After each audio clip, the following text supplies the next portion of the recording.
Hello everyone, basics of GST का ये 8th part है। पार्ट नंबर 7 से हमने इनपुट टैक्स क्रेडिट की प्रोविजंस को समझना शुरू किया है। जिन लोगों ने पार्ट 7 अभी तक नहीं देखा है उनको मैं पहले रिक्वेस्ट करूंगा कि डिस्क्रिप्शन में पार्ट 7 की लिंक है, जिसमें हम लोगों ने section 16 of the CGST act को डिटेल में समझा था। उसकी प्रोविजंस को बड़ा डिटेल में डिस्कस किया था हम लोगों ने। तो उस लिंक में से आप सबसे पहले सेक्शन 16 को समझ ले, उसके बाद आप सेक्शन 17 पे आ सकते हैं। ये जो वीडियो है इसमें हम लोग स्पेसिफिकली बात करेंगे सेक्शन 17 1, 2, 3 और 4 की।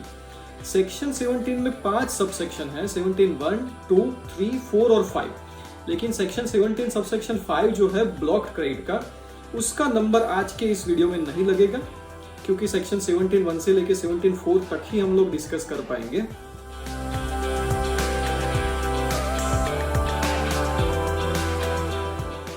सेक्शन 17 को स्टार्ट करने से पहले पिछले वीडियो में हमने जो डिस्कस किया था सेक्शन 16 सबसेक्शन 1 में, कि कोई भी गुड्स या सर्विसेज आप जब भी बिजनेस के लिए यूज करते हो तब आपको उसकी क्रेडिट मिलती है। हम लोगों ने देखा था कि goods or services or both used or intended to be used in the course or furtherance of business, ये कंडीशन थी सेक्शन 16 सबसेक्शन 1 की। अब बात आती है कि मान लीजिए अगर कोई चीज मैंने बिजनेस के पर्पस के लिए यूज नहीं की है तो उसकी क्रेडिट का क्या होगा, तो उसकी बात करती है सेक्शन 17 सबसेक्शन 1। तो सेक्शन 17 सबसेक्शन 1 में बोला गया है कि कोई भी अगर आप अपनी इनपुट सर्विस या तो फिर inputs partly for business purpose और partly for non business purpose अगर यूज करते हैं, तो जितना पार्ट आपका बिजनेस पर्पस के लिए यूज हुआ है उतने पार्ट की ही आपको क्रेडिट मिलेगी। एग्जाम्पल के तौर पे अगर मैंने 6 कंप्यूटर अपनी कंपनी में परचेस किया है, उसमें से 5 कंप्यूटर मैं बिजनेस के लिए यूज करता हूं और 1 कंप्यूटर मैंने पर्सनल यूज के लिए रखा है, तो ये जो एक पर्सनल यूज के लिए जो कंप्यूटर रखा है उसकी क्रेडिट मुझे नहीं मिल सकती। ये है हमारा सेक्शन 17 सबसेक्शन 1, जो बिजनेस और नॉन बिजनेस पर्पस के लिए जब भी गुड्स या सर्विसेज यूज होते हैं तो पार्टली ही इनपुट टैक्स क्रेडिट अलाउ करने की बात करती है। ऐसी ही सेक्शन है सेक्शन 17 सबसेक्शन 2, जो आपको बोलती है कि आपके कॉमन इनपुट में से अगर टैक्सेबल और एग्जम्प्ट दोनों सप्लाईज हो रहे हैं, तो इस सिचुएशन में जितना पोर्शन आपके टैक्सेबल सप्लाईज के लिए जा रहा है उतने पोर्शन की ही आपको क्रेडिट मिलेगी। जो पोर्शन आपका एग्जम्प्ट सप्लाईज के लिए जा रहा है उसकी क्रेडिट आपको नहीं मिल सकती। इसको ऐसे समझे हम लोग कि जो टैक्सेबल सप्लाई की उन लोगों ने बात की है कि टैक्सेबल सप्लाई में जितना आपका इनपुट या इनपुट सर्विस यूज हो रही है उसकी क्रेडिट मिलेगी। उसमें उन्होंने लिखा है कि इंक्लूडिंग जीरो रेटेड सप्लाईज। तो नॉर्मल सी सबसे पहली बात यह है कि जितना पोर्शन मेरा एग्जाम सप्लाई के लिए गया उतने पोर्शन की मुझे क्रेडिट नहीं मिल सकती। इसका जो कैलकुलेशन करना है वो करना है रूल नंबर 42 और रूल नंबर 43 के हिसाब से। टर्नओवर के प्रपोर्शन में मुझे कॉमन क्रेडिट को डिस्ट्रीब्यूट करना है। उतना ही सेक्शन 17(2)(3) के रिलेटेड जो रूल नंबर 42 और 43 है वो बात करते हैं। 3 फ्रेजेस बहुत ही इंपॉर्टेंट है यहाँ पर, एग्जम्प्ट सप्लाईज, टैक्सेबल सप्लाईज और जीरो रेटेड सप्लाईज। अब ये जो एग्जम्प्ट सप्लाईज है उसकी डेफिनेशन सेक्शन 2 क्लॉज 47 में दी गई है। सेक्शन 2 क्लॉज 47 हमको ऐसा बोल रहा है कि सप्लाई जिसपे नील रेट है, या तो फिर वो section 11 of the CGST act या तो section 6 of the IGST act के तहत जो नोटिफिकेशन इश्यू होते हैं उसमें एग्जम्प्ट उसको बोला गया है। And it will include non taxable supplies also.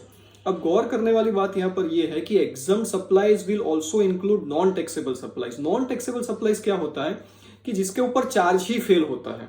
Charge fail होने का मतलब यह है कि जिसके ऊपर जीएसटी लग ही नहीं रहा है, जैसे कि alcoholic liquor for human consumption, उसको चार्जिंग सेक्शन में ही एक्सक्लूड कर दिया गया है जीएसटी में से, तो उसको हम लोग बोलते हैं नॉन टैक्सेबल सप्लाई।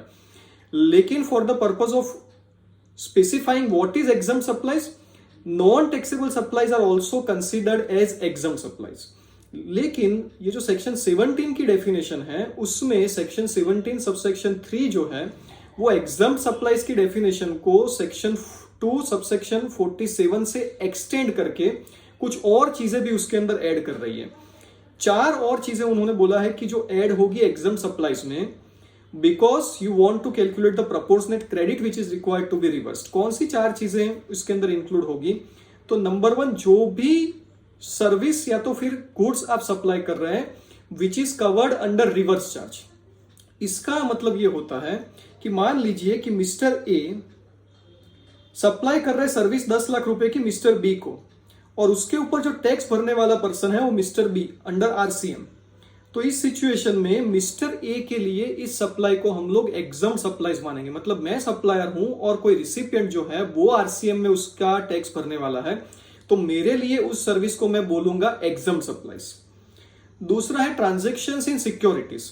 सिक्योरिटीज में कोई भी मैंने ट्रांजैक्शन किया तो उसको भी एग्जाम्प्ट मान लिया जाएगा। हालांकि उसमें वैल्यू पूरी अमाउंट की नहीं गिनी जाएगी, सिर्फ 1% ऑफ द ट्रांजैक्शन वैल्यू। इसका मतलब यह कि 1 करोड़ रुपए की सिक्योरिटीज का मैंने ट्रांजैक्शन किया है, सेल किया है, तो 1 लाख रुपए ही उसकी एग्जाम्प्ट वैल्यू मानी जाएगी। तीसरा है सेल ऑफ लैंड। अगर मैंने लैंड को सेल किया है तो उसको भी हम लोग एग्जाम्प्ट सप्लाईज मानेंगे। लैंड के ऊपर जीएसटी नेचुरल नहीं है तो इसलिए उसको भी एग्जाम्प्ट सप्लाईज मानेंगे। और चौथा जो है sale of building subject to clause B of paragraph 5 of schedule 2। इसमें ऐसी बात है कि कंप्लीशन सर्टिफिकेट आने के बाद अगर हम लोग किसी बिल्डिंग को सेल करते हैं, कंप्लीशन सर्टिफिकेट जिसको हम लोग बिजनेस यूजेज सर्टिफिकेट भी कहते हैं, कंस्ट्रक्शन कंप्लीट हो चुका है उसके बाद में यूनिट हमारा सेल हुआ है, तो उसके ऊपर जीएसटी नहीं लगता है एज पर शेड्यूल 3। तो शेड्यूल 3 इसके ऊपर जीएसटी नहीं लगाता है, तो इसको भी हम लोग एग्जाम सप्लाईज के अंदर ऐड कर देंगे, एग्जाम सप्लाईज की डेफिनेशन में मान लेंगे।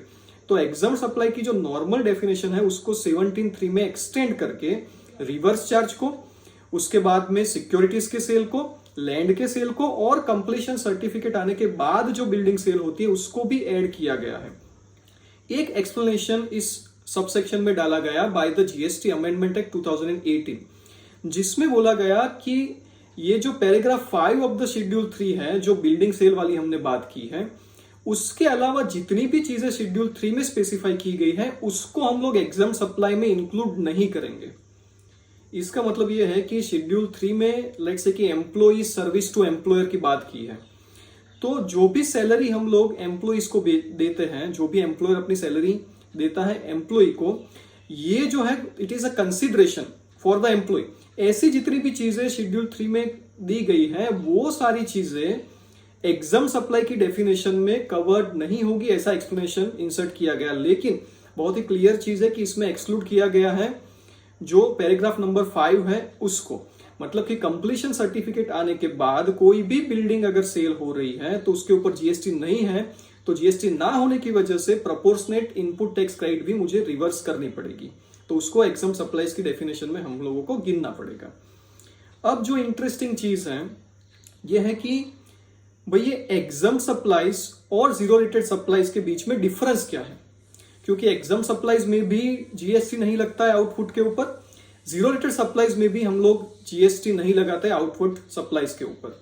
जीरो रेटेड सप्लाई जो है वो आईजीएसटी की सेक्शन 16 में डिफाइन किया गया है। हालांकि अभी हम लोग सिर्फ बेसिक्स ही देख रहे हैं, इसलिए हमको इतना समझना है कि आउटपुट के ऊपर दोनों में टैक्स नहीं है, whether the supply is exempt और जीरो रेटेड। जीरो रेटेड में नॉर्मली कवर होता है एक्सपोर्ट और डीम्ड एक्सपोर्ट, लेकिन सबसे बड़ा फायदा जीरो रेटेड सर्विसेज में या जीरो रेटेड सप्लाईज में यह है कि उस सप्लाई को करने के लिए आपने जितने भी इनपुट से इनपुट सर्विसेज यूज की है उसकी क्रेडिट आपको मिलेगी, भले ही आउटपुट के ऊपर कोई टैक्स नहीं है। लेकिन अगर आपका सप्लाई एग्जम्प्ट है तो इस सिचुएशन में you are not eligible for the credit. तो एग्जम्प्ट सप्लाईज और जीरो रेटेड सप्लाईज के बीच में यह डिफरेंस है कि एग्जम्प्ट सप्लाईज अगर हम लोग करते हैं तो उसके लिए जितने भी इनपुट या इनपुट सर्विसेज हमने यूज की है उसकी क्रेडिट हमको नहीं मिलती, लेकिन अगर जीरो रेटेड सप्लाई है तो हमको उसकी क्रेडिट मिलती है। दूसरी चीज, जब भी कोई चीज एग्जम्प्ट है और उसको मैं एक्सपोर्ट करता हूं तो वो बन जाएगी नॉर्मली जीरो रेटेड सप्लाईज। तो इस सिचुएशन में you are eligible for the credit. तो जब भी जीरो रेटेड सप्लाईज है then I will remain eligible for the input tax credit. ये दोनों के बीच में डिफरेंस है एग्जम्प्ट सप्लाईज और जीरो रेटेड सप्लाईज के बीच में। तो अगर हम लोग exempt as well as taxable supplies कर रहे हैं तो उतने ही पोर्शन की हमको क्रेडिट मिलेगी जितना पोर्शन हमारा टैक्सेबल सप्लाईज के लिए जा रहा है। ये सबसे पहली चीज हम लोगों ने समझ ली यहां पर। अब इसका कैलकुलेशन होगा रूल नंबर 42 और रूल नंबर 43 के मुताबिक, जिसमें नॉर्मल जो कैलकुलेशन है उसमें प्रोपोर्शनेट करना है। इसका मतलब यह है कि 10 लाख का एग्जाम सप्लाईज है और 5 लाख का टैक्सेबल सप्लाई है, तो 2:1 के रेशियो में मुझे अपनी क्रेडिट को डिस्ट्रीब्यूट कर देना है। जो 2 पार्ट वाली क्रेडिट होगी वो मुझे नहीं मिलेगी, 1 पार्ट वाली क्रेडिट मुझे मिलेगी। ये नॉर्मल कैलकुलेशन है। अब इस कैलकुलेशन में अगर बैंकिंग और फाइनेंशियल कंपनीज को नहीं जाना है तो उनके लिए ऑप्शन दिया गया है सेक्शन 17 सबसेक्शन 4 में। वहां पर बोला गया है कि बैंकिंग और फाइनेंशियल कंपनीज के पास ऑप्शन है कि या तो 42 और 43 नंबर के रूल के मुताबिक आप अपनी आईटीसी को रिवर्स करें, या तो फिर हम लोग मान लेंगे कि आपका जो इनपुट और इनपुट सर्विसेज है उसमें 50% जो है वो टैक्सेबल के लिए और 50% एग्जम्प्ट के लिए, विदाउट वेरीफाइंग एनी कैलकुलेशन। तो एक ऑप्शन उनको दिया जाता है कि आप 50% कर दीजिए, अपनी जो भी इनपुट टैक्स क्रेडिट है उसका 50% आप क्रेडिट ले लीजिए, बाकी की 50% भूल जाइए। यहां पर जो टेबल आपको दिख रहा है उसमें लिखा, इस हिसाब से हम लोग करेंगे कि अगर कोई चीज नॉन बिजनेस पर्पज के लिए यूज हुई है तो उसकी क्रेडिट नहीं मिलेगी। किसी चीज की क्रेडिट अगर 17(5) में ब्लॉक्ड है तो उसकी क्रेडिट नहीं मिलेगी। अगर जो बैंक है या तो फिर फाइनेंशियल इंस्टीट्यूशन है उसका एक ही पान में अलग अलग सिटीज में, अलग अलग स्टेट्स में अलग अलग रजिस्ट्रेशन है, और वो एक स्टेट से दूसरे स्टेट में या तो फिर एक रजिस्ट्रेशन से दूसरे रजिस्ट्रेशन नंबर को सर्विसेज या गुड्स सप्लाई कर रहे हैं, तो उसमें फुल क्रेडिट मिलेगी, क्योंकि वो तो उसकी ही क्रेडिट है, उसमें कोई 50-50% हमको नहीं करना है। बाकी जो क्रेडिट बची उसमें हम लोगों को ये 50% वाला क्राइटेरिया अप्लाई करना है, सिर्फ 50% क्रेडिट उनको मिलेगी। 17(4) जो है दैट इज एन ऑप्शन, ये कंपलसरी नहीं है, ये ऑप्शन है सिर्फ बैंकिंग कंपनीज और फाइनेंशियल इंस्टीट्यूशंस के लिए कि जिनको अगर ये रूल नंबर 42 और 43 के कॉम्प्लिकेटेड कैलकुलेशन में नहीं जाना है, then they can opt for taking 50% credit. तो दोस्तों आज हम लोगों ने डिस्कशन किया 17(1), 17(2), 17(3) और 17(4) का। 17 नंबर की सेक्शन में जो ज्यादा इंपॉर्टेंस रखने वाली सेक्शन है वो है 17(5) ब्लॉक्ड क्रेडिट। ये सेक्शन खुद ही 1-2 वीडियोस हमारे लेगी, तो इसको हम लोग अलग वीडियो में, नेक्स्ट वीडियो में डिस्कस करेंगे। जो part 9 of the basics of GST आएगा उसमें हम लोग बहुत ही अच्छे तरीके से, बहुत ही सिंप्लीफाइड लैंग्वेज में डिटेल में डिस्कशन करेंगे सेक्शन 17 सबसेक्शन 5 का कि कौन सी क्रेडिट्स ब्लॉक्ड है। तो तब तक आप सेक्शन 16 और 17 को अच्छे तरीके से पढ़ लीजिए। नेक्स्ट वीडियो में हम लोग मिलते हैं फॉर डिस्कसिंग 17(5). अगर कोई क्वेश्चन है तो you can ask the questions in the comment box friends. Thank you very much.